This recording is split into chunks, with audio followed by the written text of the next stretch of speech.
Alright, new player's guide to the Golden Horde part 2. So if you haven't seen part 1, you might want to first. It's a how-to of the build order. This is going to be the same build order, but in a first person and sort of explaining in a bit more depth as we go. Talk about what we're going to try to achieve, focus on with the build and the civ more generally. Usually I'd also cover some of the more Age of Empires 4 fundamentals, but Golden Horde is a little bit more complex, so I'm going to keep everything specific just to the civ. For more universal info, you might want to check out one of my earlier videos, like English, French, or HRE. Or you can find me on my Twitch stream. There's a link in the description, and come ask me there. Anyway, let's jump into the game. First things first, get up a veil, chuck all the veils on sheep, send a scout away, take one of those veils and make the uvu, and make sure we are rallied onto the sheep. Pretty easy stuff. Now, this first guy, you've got plenty of time to do this, but you want to do the uvu and then shift Q up the golden tent. Somewhere near your under your TC is good, just in case we do get Dark Age harassed. I will speak a bit more about Dark Age harassment later on in the video as how to deal with that, because the Golden Horde is very susceptible.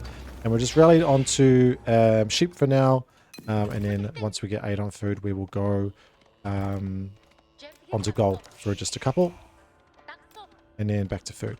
So pretty easy start. There's a little bit going on with extra stuff, but it's just one build that does it, so it does make it pretty easy.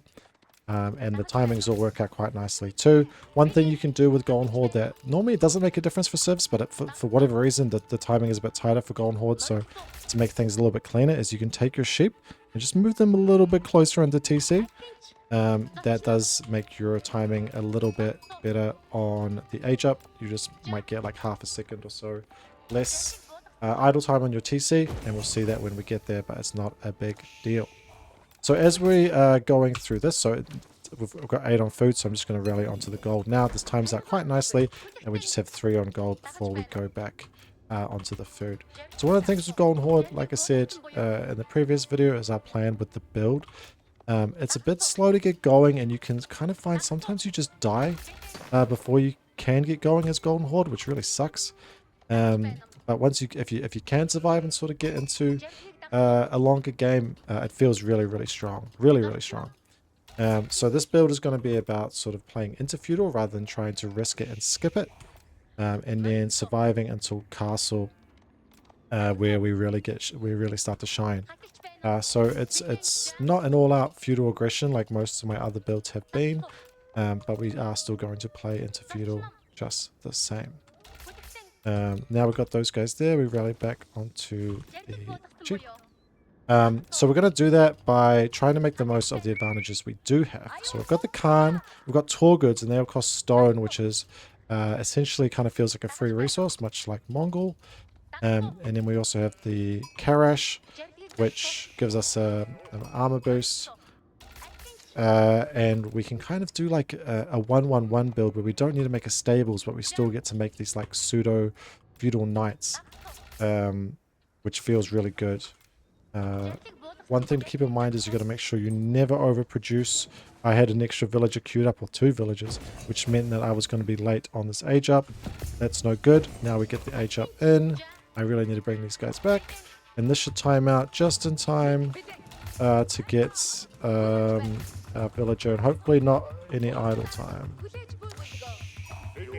Come on, drop off. Okay, so not ideal.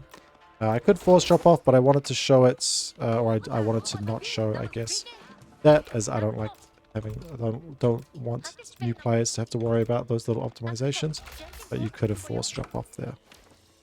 Now we leave, as we age up, we leave 6 on food, and we leave these 3 on gold, and we're rallying onto the wood. Make sure you go on a straggler tree first, just because we can't afford a gur right away, but then we are going to be able to afford a gur, so once you sort of realize you can just go and do this, and rally onto that main wood line.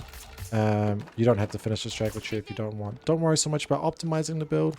Just try to, if you know you need to do something and you're remembering to do it now, is it okay to do it now? If so, go for it.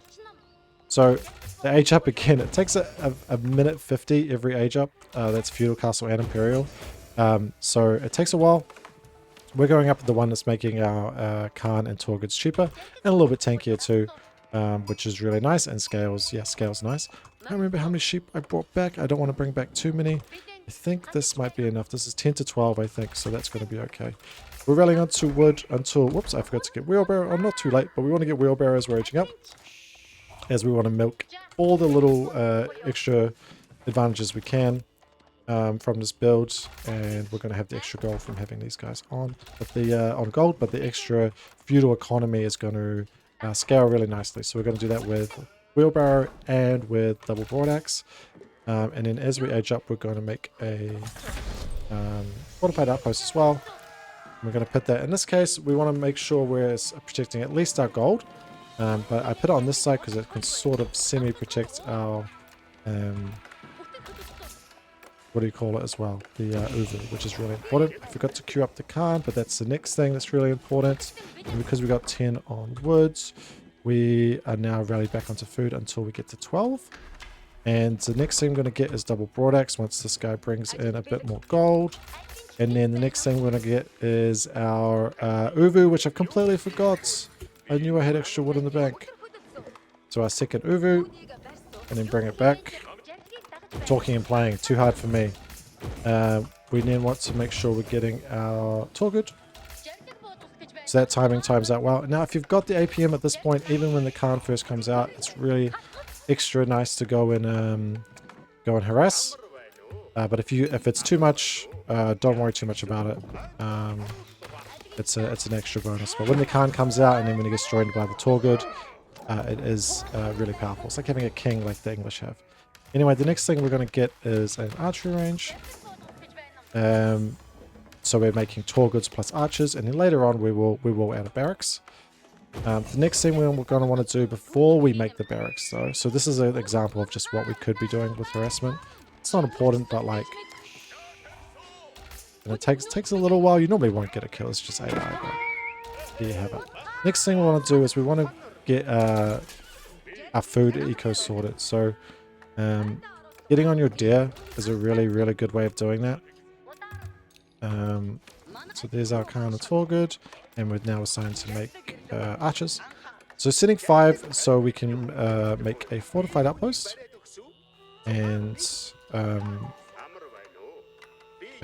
girl. So 5 fit into a fortified outpost. Even though it's bigger, physically the outpost is bigger, it doesn't actually hold any more villagers than a normal one. And now we are making Torgood, archers, and once we get a little bit more woods, we will make the barracks. But we only want to get that once we're floating a little bit. So I've actually got too many guys on food, so I'm going to move off. We want to just hit the 12. And then we're rallied onto the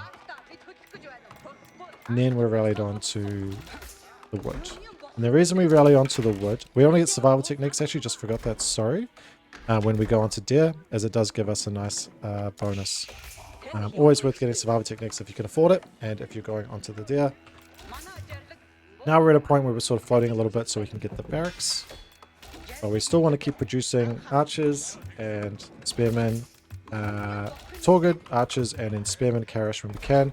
Spearmen you really only want to focus on as needed, so depending on what they're making. And in Karish you always want to make sure you have at least a couple, but you don't need to spam them, as we're really only worried about them for the aura. Another thing to keep in mind with Golden Horde is that you can make walls. So this is a situation where like we could have walled here to keep that safe. We could have walled across here. This is a bit too open, so we could just, protect this with a fortified outpost and then protect this with walls. That's fine. Something that obviously Mongols can't do, but Golden Horde can. So it's something you can make the most of. Now, as we got so many coming in on wood, we can start making decisions. We can look to sort of extend our food eco. We're like, oh, it's good to get these stockyards. They do a lot of, give you a lot of great eco. Great food economy that scale really well, so we can go into those with the extra wood that we get in. We could also look to come off wood and go up for an earlier age up. Say the opponent has not really got much going on, well, there's not going to be a lot of benefit from making a whole bunch of archers or spearmen, so we can look to go up. Yeah, so turning it into eco is always great, and then we can. When we're ready, we can go off onto age up. So in this case, sort of looking at this like, okay, I think we're about the time we're gonna go for an age up.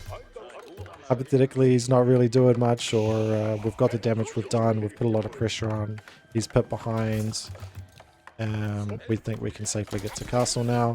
Let's stop making all these units and let's go. Okay, I'm going to go take 4 of these guys and make a stockyard. So I built on 5, so I'm going to take it back. And then we're going to take more and go on to gold. So I'm going to take... there's no exact science here, and I don't want people to look at these splits and be like, oh, I've got to do that. Once you get this far into a game, everything you're doing is by feel.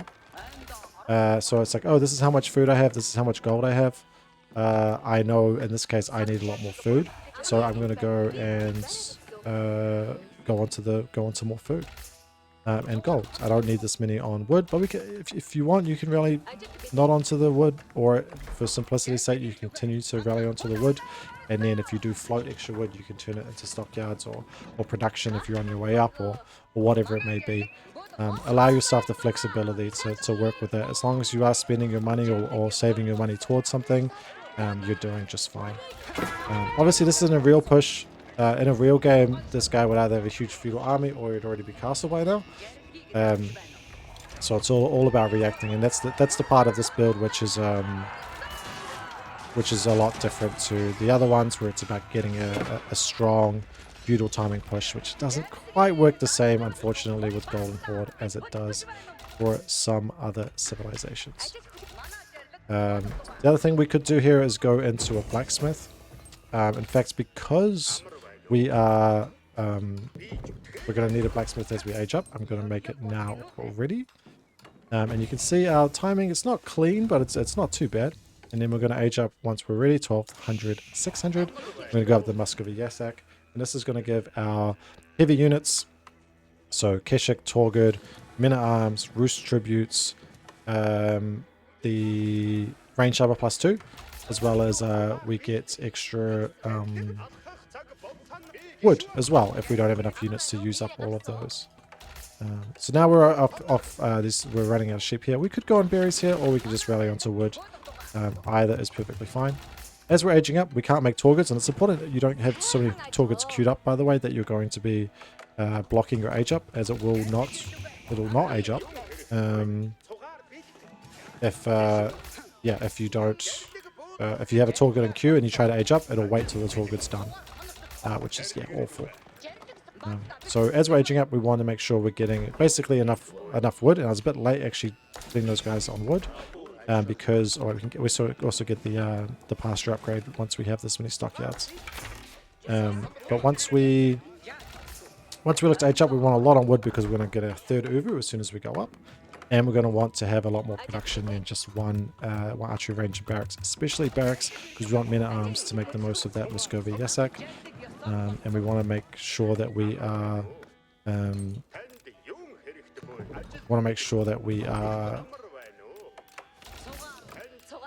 upgrading our archers and making the most of our archers, which is why I'm going to also get these upgrades. And we probably might need a couple more guys on gold. I'm not sure at this stage based on how this is going, but I'm not going to stress it for the purposes of this video, because like I said, following the splits for this part is not the important part. It's the vibe. So vibe's even the wrong word as well. It's about what you're trying to achieve. So we're upgrading our blacksmith upgrades, upgrading our archers, and we're getting Men-at-Arms. Our Torgud upgraded automatically. Our Cannons upgraded automatically. We've still got our Karish. We've got a couple spearmen, but we don't, because we only have a couple, we don't need to worry about upgrading them. And our archers and our Men-at-Arms are going to be the bulk of our force, combined with our Torgud, which are already upgraded. We got the extra Uvu now, which gives us another 60 per minute. And now we can either decide what we want to do with our stone, spend it on Torguds and go for the all-in, or we could, why is this still not rallied across? Or we could save it for the reinforcements upgrade out of the barracks. You could get out of the archery range as well, but the barracks is what I recommend, and this gives us extra batch production. So you get 3 units, barracks units, for the price of 2. And the production time of 2 as well, which is really, really nice. So that's pretty much the gist of it. as you keep rallying on wood, like we have been essentially the whole time, you can still just keep pulling off onto pastures as you need them, pull off onto gold as you need it, whatever you like. Of course, because this is Castle Age now, you can go for the relics, but I'm not going to worry too much about that. And of course, we haven't gone for the relic Uvus. The world's your oyster at this point as to how you go and close out the game. But the easiest way, like I say, is just make the veteran archers, men at arms, and Torgood and with the Khan and go try to kill the guy. But at this stage of the game, so many different things could have happened. So you need to play it out as makes sense. The other thing that can happen is these will automatically come out, these roost tributes, once it counts down enough. But you can sort of force them to come out as well.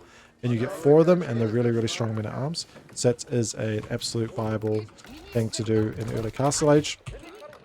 But yeah, that's pretty much the gist of what we're trying to do with the build. Obviously, it does feel a little bit different playing it this way, because normally I would have killed the opponent playing out one of these new player guides, whereas this one, it's more about massing your army and surviving as Golden Horde. But yeah, that's pretty much the gist. You just continue to make units, continue to make stockyards as you need, gold as you need, upgrades as you can, and then of course looking to eventually get that batch production, which is going to be the thing that really makes you feel like a Golden Horde. The other thing I should say, or we should probably just talk about stone upgrades while we're here. There are lots that you can get with Golden Horde, and they're not all created equal. So I'll go through and talk about them, and then sort of what I recommend. This is for new players, but also just generally, to be honest. So first of all, you've got emplacements, just like Mongols. They do, they cost stone. Well, like everybody, they cost stone, but you sort of get them from Uvu like Mongols. Get emplacements. This goes for Feudal Age as well, as you need them. But know that it does set back in Feudal Age, it sets back your Torgood production, and Castle Age, it sets back your chance to get the extra upgrades. So only get them as needed. Other upgrades like Glorious Charge is really cool, but it's probably not going to be a game changer or one you're going to want to get early. Earthen Core Walls, the one that increases the sort of tankiness of your outposts. I don't think I've ever got this. The food upgrade, the one to your stockyards, is really good. We get level 1 as we go up, but I don't actually recommend getting level 2 until much later in the game. I do recommend getting the Uvu upgrade. I think I must have got it and just did it on autopilot, but this increases, there's 2 levels of it, one in Castle, one in Imp. They both increase your gather rate from Uvus by 30%. So that's 60 turns into 78 per minute, which actually makes a big difference. So that's a one worthwhile to get, and it doesn't cost stone itself. The other stone upgrades, which I see a lot of people get, is the one of the Edicts. So you can get these even in even in Dark Age, to be honest. But there's 2 extra Edicts. Karash, which gives an extra Karash every time you produce, so you get a unit for free. Seems really, really good. But to be honest, I don't think it's worth the 600 stone early, or at least compared to getting reinforcements upgrade. I don't think it's worth it. And then similarly for the Stockyard Edict, I don't actually think this is really ever worth it. But what it does is when you have stockyards in the range of a fortified outpost, they generate gold, which does give you a heck ton of gold. But I don't think it's worth it for a couple of reasons. One, I think Karash late game is better. Well, I think 3 reasons. One, I think Karash is better late game, unless you can't secure gold. 2, I think it's better to have your stockyards in a safe place. And although fortified outposts might seem safe, then under your TC feels a lot safer. And then 3, yeah, I think the Karash Edict is better, and I think this one, yeah, just kind of is a waste of gold. So a waste of stone where you can get, if you prioritize reinforcements instead and save your stone to either keep it on production or later on get Karash Edict after reinforcements upgrade, I think that works out better. So all in all, I told you what not to get. Same with the increased supplies. This is the military academy equivalent for the Golden Horde. It is actually quite good, increasing production speed by 50%. That's quite nice. But again, I don't think it makes a difference, especially when you're already doing batch production of 2 or going into 3 units. I think that's a much better use of the money. So all in all, and the Kipchak triple shot I think is really, really strong, but I don't think Kipchaks are that strong at the moment. Basically, since they fixed the bug that gives them splash damage. There's so many upgrades. The Karash one that gives them shields, +2 ranged armor and melee armor and health. This is really good, but it costs 300 stones. So again, I think getting at least one of the barracks or one of the reinforcements, either barracks or archery range, so that you're producing 3 at a time. I normally go for the barracks one because it's pretty much always going to be producing spearmen or men-at-arms, or even Karash, which goes a long way. After that, you can look into those other upgrades, but yeah, I think that's really the priority. And then the other thing, of course, you can do is you can do tall good as you need them. It's kind of hard to judge how much you need them, but as long as you have some, it's going to protect your Khan, which is going to help you get the damage buff off, which is quite important, or I think it makes a big difference, as it's, yeah, based on how long it takes for, 10%, 20%, and then 30%. You don't normally get to the 30% level 3, but it's quite easy to get to level 2, which is extra 20% weapon damage on all of these guys. Is really, really strong. The Khan arrow is also, man, there's so many upgrades. It's quite good, actually. It's a big range, 10 tiles. It makes enemies receive 10% extra damage for 15 seconds, which is a long time. And combined with his own aura there, the damage is quite significant. But again, it just costs too much. 300, which puts back your reinforcements. So these are really only upgrades you get as the game goes later. The last one I haven't spoke about, or I spoke about a little bit, was the Roost Tributes. I think if you can call these for a timing in early castle age, it's fine, like I mentioned before, but otherwise I wouldn't really ever press the button. But it's worth noting with the Muscovy Yasak, they do come out with the extra ranged armor, which yeah, so +4, which is crazy, and I don't even have +2 for castle age. Yeah, it makes them really, really tanky. So great units. Oh, that's because of Karash buff as well. So yeah, but basically all in all, get barracks reinforcements is what I'm saying. I should also talk about edicts more generally. There are 4 of them. You have 2 unlocked at the start. The first one is the production speed edict, which will be on by default. You don't have to put this on. Basically means that buildings around or military buildings around the fortified outpost produced by an extra 20%. Now it says the production speed of the golden tent also is affected, but I'm not sure if that works, to be honest with you, if you put your golden tent around an outpost. Either way, it's not that impactful, so I wouldn't bother putting it around it, but I'm pretty sure it doesn't work. Maybe I'm wrong on that, I'm not sure. But yeah, I wouldn't stress putting it near the outpost, but definitely put all your production around, as you are going to want it. You are going to want the edict effects to influence your production, your military production. And that's the one we're going to have on most of the time, or for most of the game. So it's an extra 20% production speed, which is really, really helpful because obviously we're producing 2 at a time. So it's quite a lot of value. The other one that's unlocked by default is actually quite useful, but as a new player, even for myself, I use this once in a blue moon. But if you are being attacked or under your fortified outpost, or under your TC, or your villagers being harassed, it is actually really good. It increases all the health of nearby units by 10%. You can see the influence. Guys, stop attacking me. You can see the influence here, this dotted line, which is decently sized, and it's going to give them extra 10% HP, which is really, really good. See if we can see the Khan arrow, get the idea for the Khan arrow timing here, by the way, and then I'll go back to speaking about edicts. So technically, he's not in combat because he hasn't started attacking yet. Super annoying. Now he's starting to attack. It's a little bit strange how... there we go, there's the first one. So 2 swords means that's the first level. And then you get 2 sets of swords for level 2. And then 3 sets of swords for level 3. Yeah, it's interesting that the timing started slow there because he wasn't getting in range to attack himself. But once he is in there, he sort of counts as in combat, and it should just sort of tick over a little bit more quickly. So interesting one there. I actually didn't know that. Anyway, edicts. Cutting back to edicts, the health one is if you can remember to do it, but also remember to change it back once you're not under pressure. And then we've got the Karash Edict and the Stockyard. So the Karash one, basically everything around an outpost will produce an extra Karash. This does have a bug in it.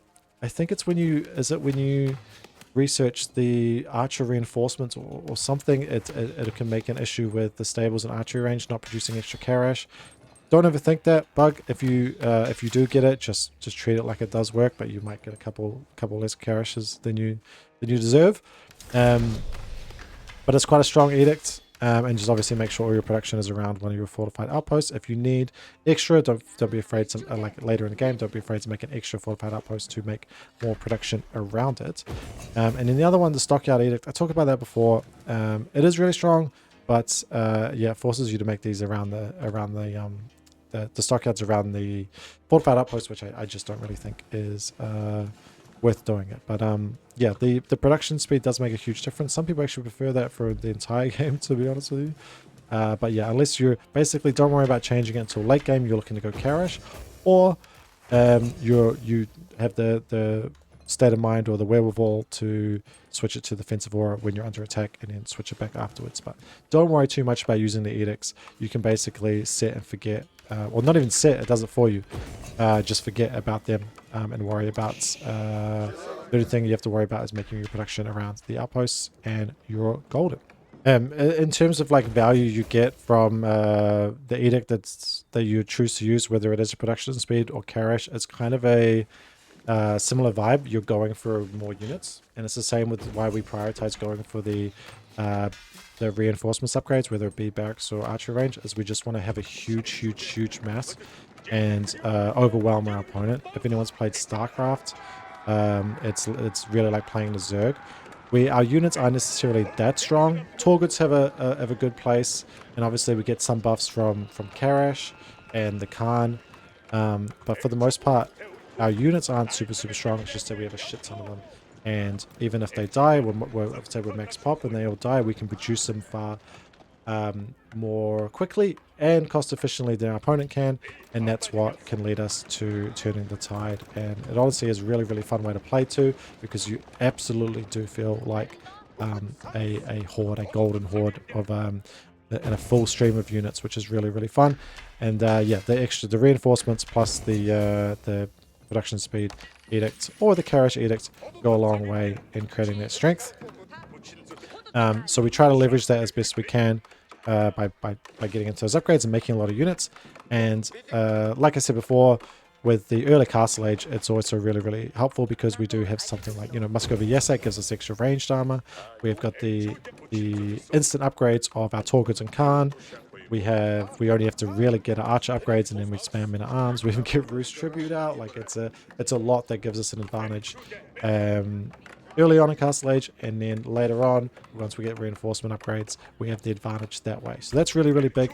The only sort of time that can spite us is if we're too slow to get castle. The opponent's already Castle Age, they've already got all the upgrades and all their tech, they're collecting the relics, they're getting ahead, anything like that, just because of how slow Golden Horde can be to get going. So that's where the difficulty really lies. The other side of the coin is if we try to cut corners and age up too quickly, or try to cut corners and maybe we're not making Torguds and we're just going for those stone upgrades. Like we try to rush reinforcements without spending any stone, then we can just get rolled over because we have nothing. And without those things, we have nothing going for us militarily either. So we can kind of just be vulnerable, not have much army, and our opponent makes a bunch and then comes and kills us early. So it is tough to survive so that we can thrive, but that's basically the name of the game when we're playing the Golden Horde. Okay, I think I've rambled plenty for this one. Sorry about that. Maybe not as coherent as some of the others, but there are two main things I want to talk about to wrap this up. The first is against knight civilization or feudal knight civilizations. So what we would do in the feudal age, instead of going for just an archery range and going Torgud plus archer, is we're going to want to play into a cavalry spearman comp. So instead of opening archery range, we're going to open barracks, and we're going to make spearmen. And we're going to go Torgud plus Spearman, and we can even go after that into a stables so that we can go Torgud plus Spearman and Keshik, which is actually quite a strong composition against the like a French or a JD. And again, the way that you're playing it is well, one, you need less on wood, so take some off of that, or turn that wood into stockyards. That's totally fine too. You do want your food ego to be a bit more condensed so that the French player or JD player isn't raiding you all over the place. But the thing to keep in mind as well is just if they are making a lot of knights, like they've got 2 stables knights, then you just need the spearmen and the Torgud. It's only if they're going to make a lot of archers that you also need to add Keshik. So you sort of have to react a little bit there. don't overthink it too much. You can always just make the stables and then stop making units as you read the game. Don't try to optimize too much, but just something to keep in mind. And again, you're still looking to survive and get up to castle age. Nothing changes there, except you might still make like spearmen, crossbowmen in the castle age rather than men at arms and archers. So yeah, a little bit different there, but the game plan is the same. The unit composition is a little bit different. Again, that's going mostly into spearmen against the knights and with Torgods. And then if they introduce archers, you've got the Keshiks there as well. Good luck. Okay, so the other thing I want to talk about was Dark Age aggression, or defending Dark Age aggression. So I'm going to... I've started a new game to show this off, and I'm kind of just going to be trying to explain what you can do, because there's basically two things you could do. So if we scout them and we're like, or we just think it's coming, like, oh, there's spearmen coming, we're going to be like, oh shit, we need to defend against this. Because, I'll pause just briefly. Because we've got a lot that's exposed, we've got an Uvu that's exposed, and our gold is going to be outside of TC range. So an opponent's spearmen can harass both of that. If they kill our Uvu, it's a big deal. One, we don't get stone production, and two, that's 150 wood down the drain. So we really do want to answer or counter Dark Age aggression if it comes. Now, there's two ways we can do that. We can either create or make our own barracks and then make units to defend, and that's totally viable. In fact, that's probably the easiest way to go about it, but it does rely on you scouting them to see it coming so that you can react in time, because you need to go on wood to make barracks. The other way is to make a fortified outpost to defend either your gold or your stone, or if you're really lucky, you've got them together, in which case you can make one fortified outpost between them. Either way, I recommend, if you're against a civ that's looking to potentially Dark Age rush you, is with your scout, as soon as you go across the map, or as soon as you start your scouting, go across the map to find your opponent, and then use that falcon to see what he's doing. If he's gathering wood, chopping down wood, that should tell you that well, it depends on the civ, I guess, but you might even see the barracks. But if he's doing something weird, he's on wood and he's looking to get you in the Dark Age, be aware. So in this case, it would be like, oh, he's on gold, so he's definitely not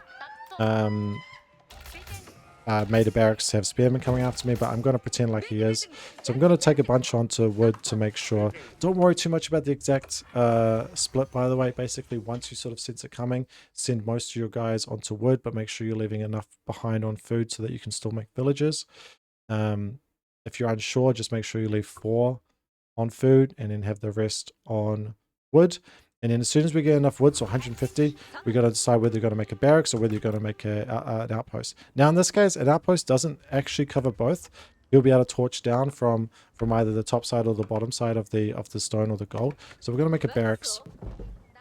And we're going to sort of rush that up. And then once we have made the barracks, we're going to have just two on wood. That's going to allow us to make spearmen, and then we're going to make a spearman. So remember, the cost is double, which makes it a little bit tougher, but it's okay if you don't quite have the money right away, in which, because you will be really pressed, just make them when they come up. You have defender's advantage, so everything, if you're a little bit slower than him, that doesn't matter. You can reinforce faster than he can, and we do have the double production, which is nice.